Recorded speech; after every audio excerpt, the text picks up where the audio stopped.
lugar nito, lahat ng semento nakita nyo ay galing sa Japan. Kasi at that time, kung manggagaling pa sa Amerika ang semento, napakalayo, it will take 1 month traveling.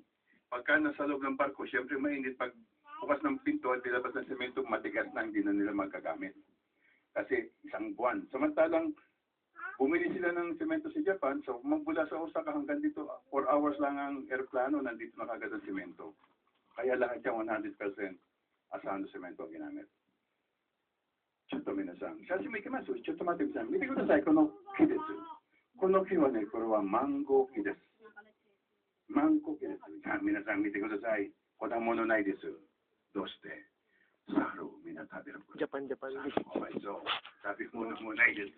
この木はね、皆さん見てください。名前はね、フィリピンの名前はね、ドゥハ。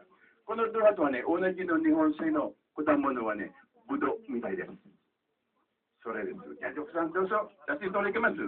Sige, baba tayo, magkuha kayo ng litrato. Din tayo.